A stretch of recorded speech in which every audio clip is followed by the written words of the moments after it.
Welcome back, and we are on day 3 of our Dragon Eye project. Last class was all about implied texture. The class before that, we kind of merged the two so we could understand like how actual texture can create implied texture, but how they're different, right?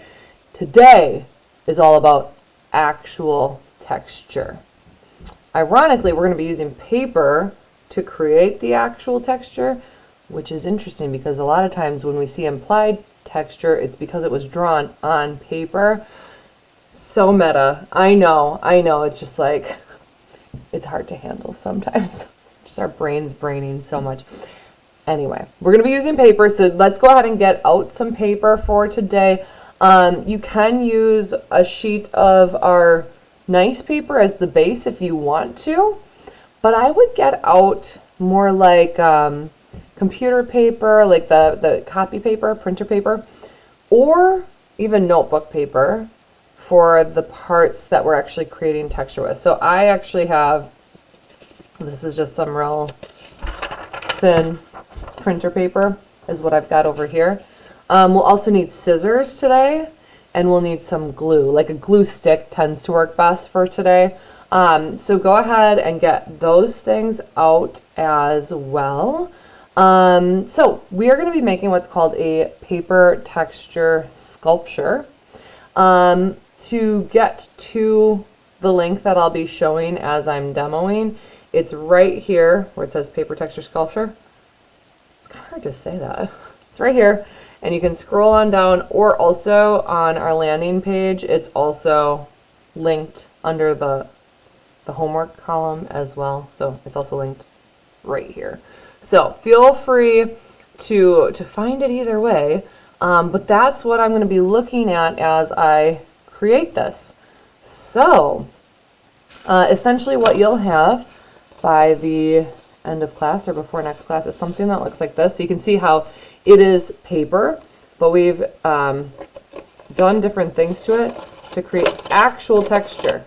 Okay, so I can actually feel what that looks like on here. I'm going to actually I don't know, what do you think? Is it better with white on black, or is it better with white on white? Maybe white on white is better. I kind of like the shadows with it.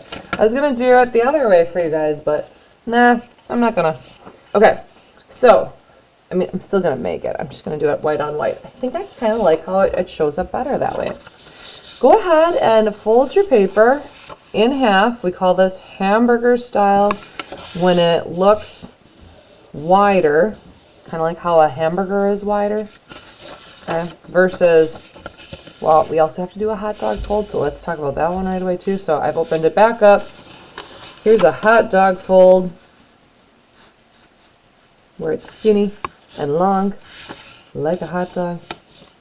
Okay, you can go ahead and actually fold it back how it was. So now it should be, essentially, if I were to open it up, I have divided my paper into quarters, but wait, there's more. Let's fold it back up. Doesn't really matter how you fold it because either way it's going to be folded into a quarter. I need you, so we'll have it sideways like this. I'm going to fold it one more time. This is going to be a hard fold because that paper is starting to get thick now, and I know that, and if they're not completely perfect edges, you're fine. It's okay. But essentially what we're doing in this process is we are dividing our paper up into 8 sections. 1, 2, 3, 4, 5, 6, 7, 8. So I've got 8 different sections ready to go. On these slides, you can start from the beginning and kind of go all the way through. It's going to show you all kinds of different options for how you can make textured paper. But I'm going to start with the slide that is called the Gateway Arch. So it's, it's about halfway down in the slide deck. Once again, you can do the same ones as me, or you can do other ones that were up higher in the presentation that I'm looking at, or you can create your own is another option. But essentially, you're going to come up with 8 different actual textures and you're going to create them out of the paper. The reason we want the thinner paper is it's just kind of easier to mangle and manage than the thicker paper for some of these different techniques, okay? So once again, I'm starting with what's called the gateway arch, and basically what I'm going to do to start is cut a thin line of paper, so like a thin strip like that. Come here. So thin, it doesn't want to get picked up. Then, let's see, I'm going to cut this one. I think I'm doing thirds. I could do in half, but I think I'm going to do thirds. Like that. So now I've got 3 thin ones. And then if I'm looking down here, essentially what I'm doing is just folding a little thing on either end, like a little tab. That's where my glue's going to go. But then it's going to look like this. Okay? Speaking of the glue, let's go ahead and get that out. So you're always going to have to think about, like, how am I attaching this to the paper? So always have like little tabs or something where you can put the glue. And let's glue that there. I had glue on my finger too. It was getting stuck to it. I'm going to get glue here. And do you see how that makes a little arch? It's so cute, but it's also lonely. So I'm going to have to do this a bunch more times. Now I'm not going to fill the whole thing with you guys watching, because once again, you have a life and you probably want to get to this yourself versus just watching Mrs. Stinson do this herself. But I'll just kind of show you one more here. So let's put another, I'm going to maybe have these like where they kind of overlap. Whoops, that one went all crazy. So do you see how like one is kind of halfway, starting halfway through the other, or about a quarter of the way through? So then the next one, you know, would be kind of like here, and then this one would go there. And it's almost going to give like a scaly texture from above. I'm trying to see if you know what, I do have it on here, but it got kind of flattened out. But that's what that one looks like before it got all flattened. So you would fill up that section with that texture, or once again, whatever texture you're choosing to go with. The next one, though, is one of my favorites. It's the loop. So it makes a curly, loopy section, and it's pretty fun. I'm going to cut along the long edge for this. And once again, I'm just starting off with a long, skinny strip of paper. I'm going to grab a pen, pencil, marker, whatever you got, and I'm going to go ahead and I'm going to take that strip of paper and just start to twist it around. Sometimes it kind of comes a little undone. Just, you know, if you need to redo it, you can.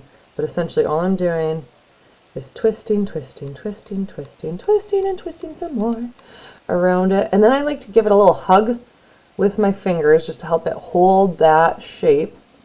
Let go. It's curly. And you've got a loopy loop. For this one, I'm just going to kind of find some edges. You'll notice it kind of comes undone as you go. But fret not, my friends, because as we add glue, so let's see, I'll put this one in this section here. So now it's glued down on that side. Come here, buddy. Alright, and then as I get going, did you notice how I'm kind of like twisting it? I'm giving it the twist back. So it was looking like this. And I'm just kind of turning it as I go. Of course, I'm going to want some glue on this little tabby end here. And we're going to put that one down. Voila! Like so. And then, of course, once again, oh, can you see that? There we go. It's so cute. I could do some that are smaller, some that are bigger, some that have tighter loops, some that have bigger loops. The loop, though. That's another option as you're making some actual texture today. The lightning bolt zigzag line is coming up next. Let's see, I think I'm going to do the shorter edge of my paper for this one. cutting another strip of paper on out. And I'm sure you guys have done things like this before. If you've ever made like a paper fan, it's essentially that same concept, only just in a small skinny strip of paper. So I folded it this way. So next I fold it that way. Then I fold it this way and that way and this way. And I'm just going back and forth, making that zigzag this way. Oops, that one got a little off center. Back and forth we go until we get to the end. We're almost there. La la la la. And it looks like whoop, a little accordion. It's real fun. So, you know, how I decide to glue that down, that's going to be kind of up to you. Maybe I want to have it so it's kind of like a little sun. So it'd almost be like the same as how I glued this down, right? That arch shape, like that. Or I could glue it sideways like this. You might need liquid glue if you're gluing it sideways because it's going to be hard to attach. I suppose you could do, nah, that curly cue's that's not going to work. I think I'm going to do the arch though. I kind of like how it looks like a sun with like the rays sticking out. So I'm going to do that.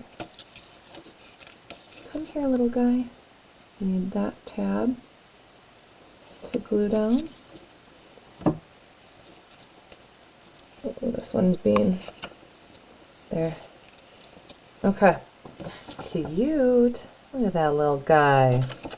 So sweet. So once again, I would want to do several of those. Different thicknesses, different lengths, different, you know, maybe even different like how I glue them on there to create that actual texture as well.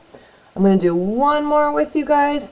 This one we're calling the Stegosaurus, like the dinosaur. Okay, so for this one, I actually don't want to do a long skinny strip. I'm actually going to do a little bit wider strip.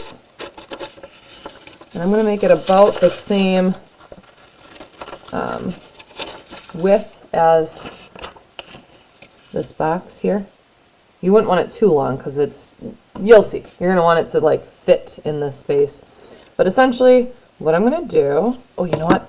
I'm going to fold this in half first just so I know which line not to cross. So there's my line. And I'm going to cut this basically to that line, but don't go past it. Do not pass go. Okay. So you can see those are all, can you see it? Let's see. A little bit. You can kind of see that those are cut like basically to the line, but not past it. Now on this side, I'm going to go on the in-betweens. So in between. What do I mean by in between? So here's the cut on this side, and then the cut on this one goes to like the middle of it. So that's what I mean by the in between. Once again, cut up to that line, but not past it. And then what we're going to do is kind of fold them on up every other one. So it's going to look kind of like the scales on the back of a Stegosaurus dinosaur is kind of the goal of this one. And then of course the scales that are down still, I'd be able to put glue on those to glue them on down to that section. So it'd go something kind of like that. All right. So I just showed you 4 different examples. Your goal, you can do the same ones as me or you can do totally different ones, but you'll want to fill those areas with whatever actual textures you've come up with. And then you're also going to want to add 4 more down here, showing me that actual texture as well. All right. So have fun with this. Let's just go ahead and photograph this one too. Once you're done, I'd love to see this in your art journal. Check out how they came along. And yeah, have fun with it. And then don't forget when you're done, you gotta just kind of like rub your hand over the top of it and feel the actual texture. It's much different than implied texture because with this, you're actually going to be able to feel it. That's why we call it actual texture. All right, have fun. We'll see you next time.